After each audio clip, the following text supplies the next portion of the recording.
Okay, welcome to the first of what is probably going to be several video lectures for Chapter 5 on the structure and function of large biological molecules. This is a very important chapter because it's going to cover the basic structures and building components of the four categories of large biological molecules. So those are going to be carbohydrates, also called sugars. We have proteins. We have lipids, also known as fats and oils, and we have nucleic acids.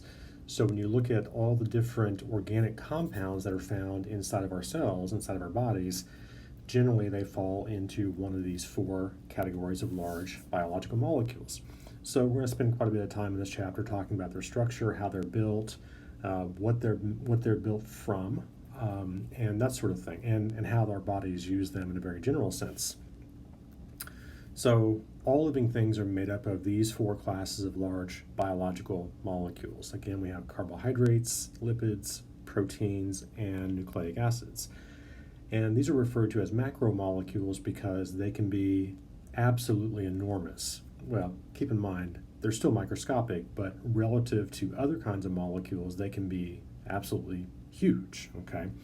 And typically they're made up of a large number of repeating units. All right, so you put all these repeating units together, and we'll talk about what those are in a little bit, and you get a macromolecule. Macro means large. So these large biological molecules have unique properties that arise from the orderly arrangement of their atoms and of the repeated building blocks that make them up. So let's look at an example here. So this is a large protein molecule, and what you're seeing here is what's called a ribbon model of protein structure. Okay, so this looks kind of complicated. There are multiple different ways to show these kinds of molecules, and so what you see here is the overall shape of the molecule. Now, what are these ribbons and all this stuff that you see inside of here? Well, basically, this is a long chain of repeating units, okay?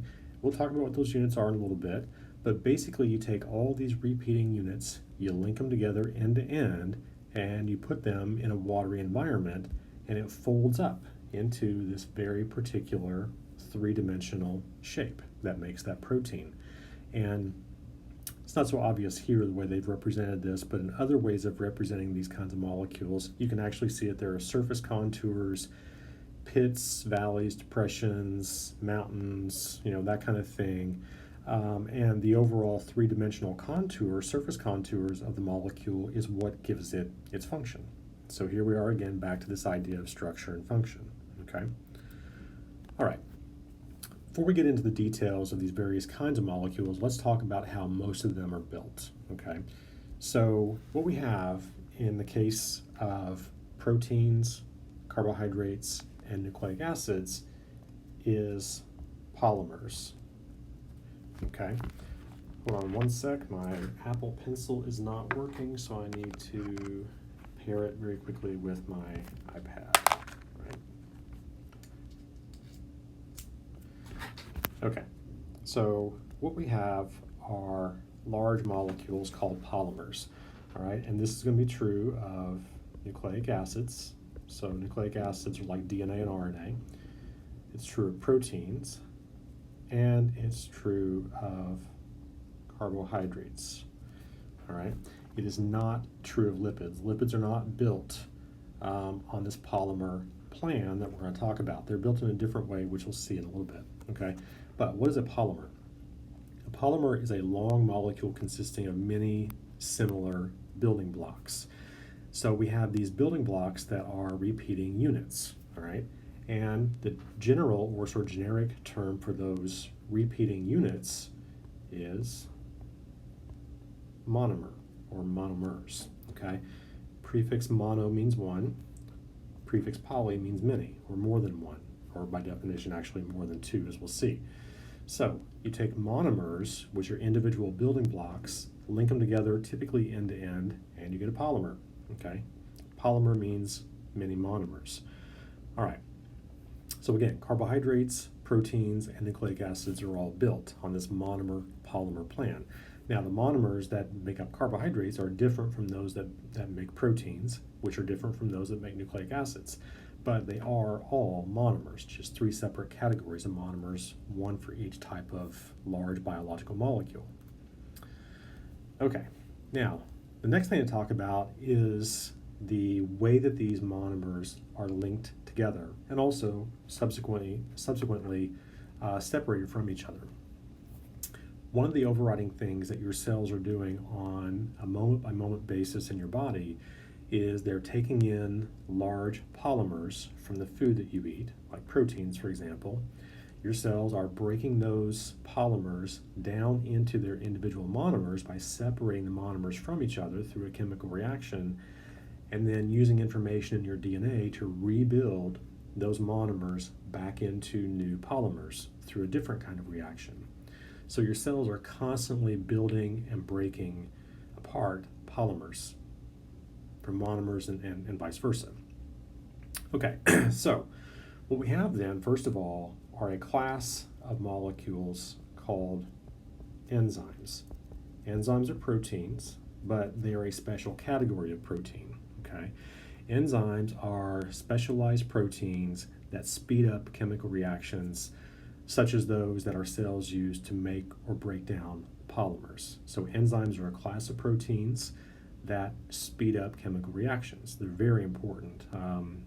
Complex life the way that we have it now on planet Earth probably would not be possible without enzymes. Okay. Now, we also have, in terms of the reactions that build and break down polymers, we have two kinds of reactions. First, we have what's called a dehydration reaction. RXN is abbreviation for reaction. Okay, a dehydration reaction. This builds polymers. So it links monomers together. Oops, misspelled that. Links monomers together to build polymers. All right. Now, the reason why it's called this is because it produces, it produces water molecules. Okay. So a dehydration reaction, as you'll see in a little bit, produces a water molecule as sort of a byproduct. All right. Now, if a dehydration reaction is used to link monomers together to build polymers, there's sort of a reverse reaction that breaks those monomers apart from each other, breaks down the polymer, okay? And that is called a hydrolysis reaction. Okay, hydrolysis. Now, a couple of things. This suffix you see here, lysis, that's very commonly used in biology. Whenever you see it, it means to rupture, break, tear apart, something like that. Hydro means water. So this reaction, hydrolysis, literally means water breaking. So we put water back in, and it separates monomers from each other. Okay, so this is going to disassemble or tear polymers apart. All right, it's going to tear polymers apart from, it's going to break monomers apart to essentially digest or tear apart the polymer that they make. All right, so let's take a look. So here we have at the top a dehydration reaction, okay? So we're going to synthesize a polymer. Synthesize means to build or produce, all right? So we have a short polymer consisting of 1, 2, 3 monomers. Now, these are organic compounds. They could be small sugars, for example, or what we call amino acids, or the building blocks of DNA. But notice we have on this one a hydroxyl group. That's one of our 7 or so functional groups we talked about in the last chapter. Remember I said that functional groups are where reactions occur when molecules come into contact with each other. Now, right here they show a hydrogen. It's actually a hydroxyl group as well, an OH. They've just not shown the oxygen to make it more simple, but it is also an OH group, right? So we have 1, 2, 3 monomers linked together by covalent bonds into a short polymer. Now, if our cells want to add a fourth unlinked monomer, what's going to happen is that there's an enzyme involved in bringing this monomer together with this polymer. It will line up their functional groups, and the entire OH group on the unlinked monomer and the hydrogen on the OH group here join together and come away as a water molecule. So H2O, right? Water molecule. So as that water molecule breaks out, this monomer is linked to this monomer through a new bond right there. Okay, so our polymer is now longer by one monomer through a dehydration reaction. You see that water molecule coming out. That's why it's called dehydration. Okay. Sometimes you also see, oops, sorry, let me go back. Sometimes you also see this referred to as a condensation reaction, because think about condensation forming on a cold can of Coke or something like that you put out in the heat of the day. It forms water, right, from the atmosphere. Well, this also forms water, so it's called also a condensation reaction. I tend to refer to it as a dehydration reaction, but either term is fine. Okay, now let's say that our cells want to reverse that process. Our cells want to break these monomers apart from each other. In other words, digest or tear apart that polymer. The reverse reaction, hydrolysis, takes place. Again, an enzyme is involved here, but it's not shown. A water molecule comes in. One of the hydrogens of the water goes right back where it was before. What you're left with is OH, which goes back here onto that monomer, and the bond between them that you saw right here is severed. So putting water back in, hydrolysis, water breaking, severing that bond, all right? So hydrolysis is how one of the things that happens in terms of digesting food molecules inside of our cells, breaking down proteins to their components so we can use them to build the proteins that we need, for example. All right, let's play a little video of this.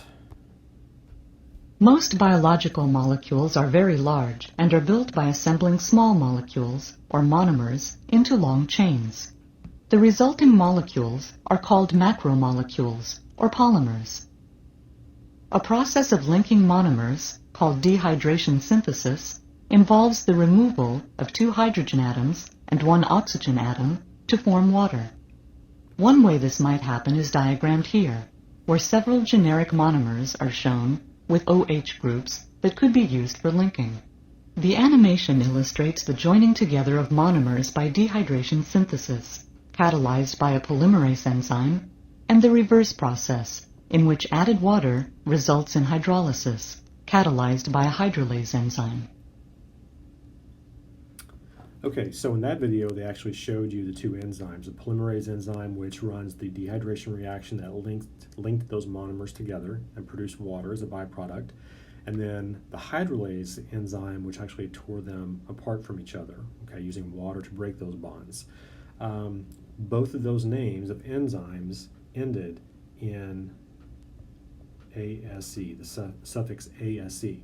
Whenever you see an ASE ending on a word, that means that that is an enzyme. Okay, it's the name of an enzyme. All right, so basically what you just saw in this video then was dehydration and hydrolysis reactions, and those are used to build polymers and also tear them apart. Okay, they're also used to build fats and lipids and also to tear them apart. All right, so let's start talking then about our first category of of polymers. The first one we're going to talk about are the carbohydrates. Okay, carbohydrates are sugar molecules. Now, carbohydrates are built from small monomers. The monomers are called monosaccharides. Monosaccharides. Okay, prefix mono means one, saccharide means sugar. So these are simple sugars, as they're also called. So monosaccharides are the technical term for the monomer that's used to build carbohydrates, which are polymers. There's a name for that as well, which we'll get to in a little bit. One thing about this chapter that students often find a little challenging is the terminology. Okay, so we talked about monomer and polymer. You need to know what those mean. But when we get into carbohydrates, you'll find the monomers have a very specific name.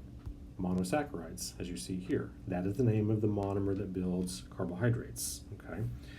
Now we take various monosaccharides and link them together, and what do you get? Polysaccharides. Okay, polysaccharides. So polysaccharide, poly meaning many, many sugars. That's the technical term for a carbohydrate polymer, all right? When we get to proteins, again, they're built on monomer-polymer plan, but you're going to find that the monomers are named different, something different than they are in sugars, and the polymers are something different. Their name is something different. Same is true when you get to nucleic acids. The monomers there have their own specific names, and the polymers also have their own specific names. So you need to get this jargon or this terminology down because it can get confusing, all right? What you see here in this figure are various monosaccharides.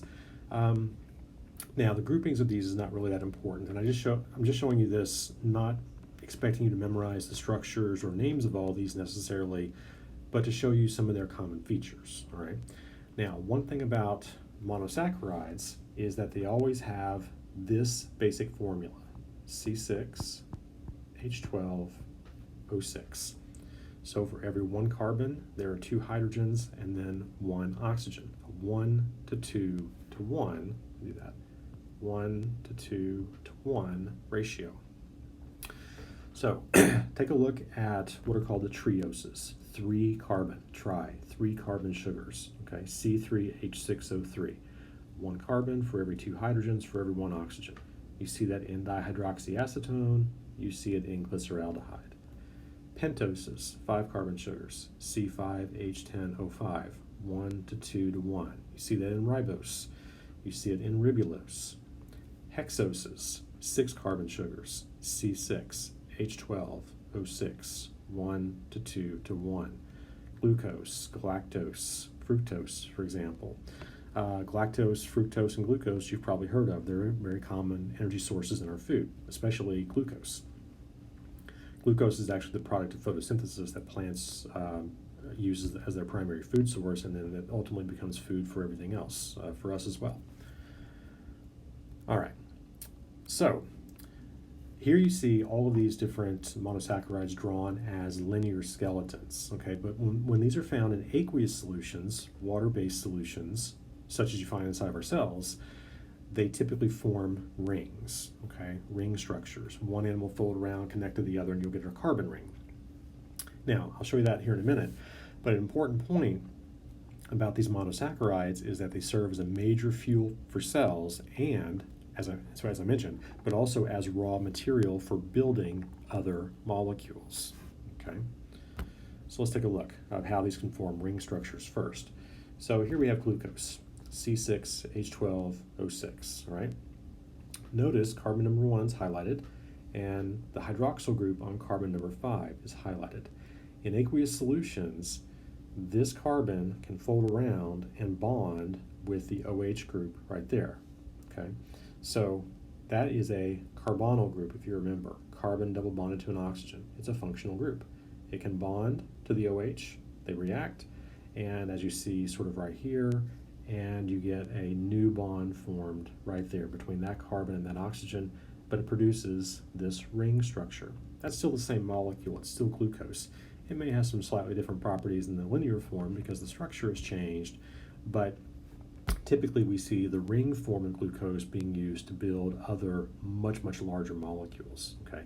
So the monomer form here of glucose typically is this ring structure, this monosaccharide ring structure. Here you see the carbons are shown at each of the corners, right?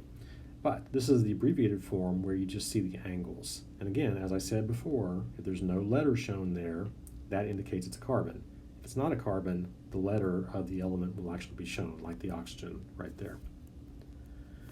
Okay, so let's say we take 2 of these monosaccharides and link them together. Okay, so monosaccharide means one simple sugar. What if you link 2 of them together? What you then end up with is what's called a disaccharide, okay, 2. So this is 2, prefix di means 2 monosaccharides linked together. Now, again, this is more terminology related to carbohydrates, right? We talked about monosaccharide, polysaccharide. Now we have disaccharide, 2 monosaccharides linked together, all right? You don't have a trisaccharide. When you link a third monosaccharide to a disaccharide, you don't get a trisaccharide. At that point, we just call it a polysaccharide. So a polysaccharide by definition is more than 2 monosaccharides linked together. 2 is a disaccharide. Okay, so what is the bond that holds these monosaccharides together, either in a disaccharide or as a polysaccharide or whatever? The bond here, and this is more terminology for carbohydrates, the bond is called a glycosidic linkage. Okay, glycosidic linkage. Glyco refers to sugar. So a glycosidic linkage is the bond that links monosaccharides together. Let's take a look. Okay, so here we see dehydration reactions in the synthesis, first of all, of what's called maltose. Maltose is a very common sugar. It's used in the brewing industry. It's fed to yeast. When yeast break it down through fermentation, they produce ethanol, alcohol as a byproduct. Okay, well, maltose that you see over here is a disaccharide. What's it made up of? 2 monosaccharides, glucose and glucose. So 2 copies of glucose, right? So these 2 glucose molecules, a reaction will occur between their functional groups, between their hydroxyl groups. This hydrogen and that entire hydroxyl break away and join as a water, dehydration, and it forms a bond right here between this oxygen and that carbon right there, making what's called a glycosidic linkage. It's called a 1,4 linkage because it's between carbon number 1 on this glucose and carbon number 4 on that one. Not really important. What's important is the term glycosidic linkage. Okay, let's look at another example. Dehydration reaction between glucose and fructose. Again, OH and H come away as a water. A bond will form between this carbon and that oxygen right there. And now we have our glycosidic linkage. And when you link glucose and fructose, you get sucrose. You know this better as table sugar. Put it in your coffee or on your Cheerios or whatever, right? Okay, that's made of fructose and glucose. All right, another video. Sometimes organisms link sugar molecules in pairs to form disaccharides. Here are several examples. Plants make sucrose by joining glucose and fructose. Sucrose circulates in plant sap, and we obtain it from sugarcane and sugar beets and use it as table sugar. Lactose is formed by joining galactose and glucose. Lactose is the disaccharide that gives milk its sweet taste. Maltose consists of 2 linked glucose molecules. Digestion of starch, in a sprouting seed or in the intestine of an animal, produces this disaccharide. Okay, so there we have dehydration reactions producing 3 different disaccharides, sucrose, lactose, and maltose. Now, what if we add a third or more monosaccharides to these disaccharides? Well, then you would by definition have a polysaccharide. Okay, we talked about that. So in polysaccharides, they primarily play storage and structural roles in our cells. So they store things, usually energy for use, and they help to build structures that our cells need. Okay, they help to build our bodies, basically. So the architecture and function of a polysaccharide are determined by the sugar monomers that make them up and the positions of these glycosidic linkages that you see here. All right. Okay. Sometimes organisms link sugar molecules in pairs to form disaccharides. Here are several. Okay, another video for this. Polysaccharides are polymers, long chains consisting of hundreds to thousands of linked monosaccharides. Okay, so the video said hundreds to thousands, and in many cases it's a lot more than that. These are some of the largest molecules on the planet. Cellulose, for example, that you see there at the very bottom, that's a primary component of the cell walls of plants. It is amongst the most abundant organic molecules on the planet because all plant life requires cell walls, and cell walls are made largely of cellulose. You also see at the top there, starch. Starch is a very common polysaccharide. It has energy storage roles. So starchy foods are a good source of energy because that starch stores up so much glucose, okay? Now, one thing about starch is that it's a plant polysaccharide, as is cellulose, okay? Plants make starch, they make cellulose. Animals don't make starch or cellulose. We can use, certainly starch, we can use cellulose to a certain extent, but we use starch from plants as a source of energy. Now, glycogen that you see there in the middle, glycogen is an animal energy storage polysaccharide. You don't find it in plants, okay? It's exclusive to animals. So we'll see more details about each of these as we go on. So let's look at the three of these. All right, first in the very top, what you see is starch, okay? And what they're showing you here, so there's potatoes, right? If you look at potato cells have these sort of egg-shaped or oval-shaped structures inside of them called plastids, and they store starch. This is why if you've ever chewed on a piece of raw potato, it feels kind of grainy between your teeth. It's because of all these microscopic granular sort of structures inside the potato cells, okay? But here you can see the polysaccharides that make up starch. And so that right there is one glucose monomer. There's a second. That's the glycosidic linkage between them. So what you have then are these long chains of glucose monomers all linked together like that, all right? Now, our cells, when we eat starch, will break those bonds, those glycosidic linkages, through hydrolysis reactions, and then our cells break down the glucose that results and use the energy from it. All right, now let's go down here to cellulose first, and then we'll go back to glycogen there in the middle. Cellulose, again, is made up, or primarily makes up plant cell walls. This is a light microscope view of a plant cell. You see that boundary around that cell. That's the cell wall.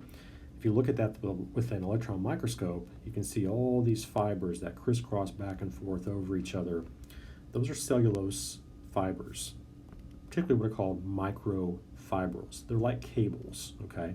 So when you look at a cable here, microfibril, it's made up of a lot of individual strands of glucose monomers all linked together in a chain, right? But the reason why cellulose is such a good building material is because if you look, there are hydrogen bonds between these strands, right? They're hydrogen bonds. Millions and millions of hydrogen bonds that link all these strands together along their length. And even though a hydrogen bond by itself is weak, the effect of so many of them is additive. They add up to make a very strong structure. And this is why cellulose is great building material for plant cell walls. We can eat cellulose in our diet, but our digestive tract cannot break it down. It's too tough, okay? We basically just use it as dietary fiber. It just makes things flow smoothly, right? Animals that do eat a lot of cellulose in their diet, herbivores like cows and wildebeests and zebras and elephants, things like that. They have very, very complex digestive processes that they have to use to break down that cellulose, far more complex than what our digestive tract does. And even at that, once the material comes out the rear end of the animal as a cow pile, as for example, it's still mostly grass, right? They've still not really fully broken it down, but they've broken down enough of it to get out the nutrients that they need. But they have to eat a lot of it to be able to do that because the cellulose is so difficult to break down. Again, our gut can't touch it. All right, now, glycogen. Glycogen, again, is an animal energy storage polysaccharide. Again, it's made up of glucose, right? So again, we see glucose being the monomer here, but notice that in this case, there are no hydrogen bonds between these various chains of glycogen. And so that's why glycogen is easy to break down. When you consume sugars in greater excess than what you actually need as far as energy content at that moment, the excess is stored as glycogen, especially in your muscle cells as granules of glycogen, but also in your liver. And so the muscle cells, being very energy intensive, they need a lot. They will break down the glycogen out of those granules between meals using hydrolysis reactions to separate the glucose from each other. Then your muscle cells basically burn that glucose as a source of energy. But the starch and the glycogen are easy to break down because there are no hydrogen bonds between the chains. Not true of cellulose. The hydrogen bonds make cellulose very, very tough to break down. All right? Okay, so why is that? What is it that causes these differences in structure when really, when you look at glycogen, starch, and cellulose, they're all made of glucose? Well, we basically have two different kinds of glucose. We have what's called alpha glucose that you see here, and beta glucose. What's the difference? Notice that in beta glucose, these OH groups are on opposite sides of the molecule from each other. In alpha, they're on the same side, this side of the molecule, okay? Now, these can both form from the same linear glucose structure. You either get this or you get this, all right? Now, in the case of starch, it's all alpha glucose linked together. These are all alpha glucose monomers. So, because of their 1,4 linkages, all these OH groups end up on the same side of the strand, right? It's all alpha glucose, so all these OH groups end up on the same side of the strand. In the case of cellulose, it's made up of beta glucose monomers. Again, in beta, you have the OH groups on opposite sides. So when they're linked together, what happens is that you have alternating OH groups on opposite sides. And so if you have another strand of this monomer or polymer down here, you can get the OH groups interacting with each other to form those hydrogen bonds. And that's what locks those cellulose molecules, or strands rather, together with those hydrogen bonds. It's because it's made of beta glucose, which results in the OH groups being on opposite sides. So the various strands that run parallel can then hydrogen bond to each other at their OH groups. That doesn't happen in starch, also doesn't happen in glycogen, which is why those two polysaccharides are very easy to break down and digest. Okay, now we've talked about starch and cellulose as plant polysaccharides. Starch stores energy, cellulose is for building material, like cell walls. We talked about glycogen, which is the animal polysaccharide that animal cells use for energy storage. But we also have various polysaccharides in animals that are used for building material as well. Not cellulose, that's plant. One in particular, excuse me, is called chitin. All right, the name of that right there. Okay, chitin. It's not chitin, it's chitin. Chitin is a structural polysaccharide, so it's used for building. That's what structural means. But this is found primarily in invertebrate animals. So when you think about the shells of lobsters, shrimps, and crayfish, or other arthropods like the insects, for example, chitin is an extremely abundant and very important polysaccharide in those shells, or those exoskeletons, as they're called.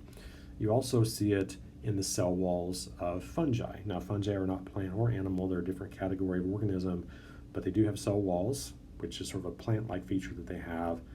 But on the other hand, the cell wall is made of chitin, which is an animal polysaccharide. So here we see an example of this. So if you've lived in the South for very long, you've probably seen cicadas, right? So this is the exoskeleton of the nymph, the juvenile form. This is the adult that's emerging from the suture line in the back of that. So these exoskeletons will stick around the environment for a long time after the adult has molted out of it, because they're made up largely of chitin, and chitin is extremely weather resistant. It doesn't break down very easily at all. That's why it's good for building exoskeletons, which helps to protect the animal, like a suit of armor basically. Now, chitin is made up of a glucose monomer, but it's a modified glucose monomer. So here's your glucose monomer. It has this modification right there, okay? We won't go into details of why that's important for being able to build chitin. Just suffice it to say it is, okay? Now, chitin is such a good building material that humans have sort of engineered an artificial version of it. And if you've ever had sutures, that you did not have to go back and have removed, they were made up of an artificial type of chitin, and it's so strong that it can bring the two edges of the wound together very, very well, but it's artificially engineered to break down after about 7 to 10 days. That's why you don't have to go and have those removed. The real stuff, the natural stuff, doesn't break down easily at all. These exoskeletons of these insects will remain in the environment, in some cases, for years, just depending on the kind of environment that they're in. So chitin is a very good, very strong building material. Okay. The next group of molecules we're going to talk about are the lipids. But I think this is probably a good stopping point for the first part of this video lecture. We might well have, we're at least going to have two, we may have three parts to this video lecture, but I think this is a good stopping point. I've been going about 35, 40 minutes, something like that. So we'll stop here and we'll pick up with the lipids or the fats and oils in the next part.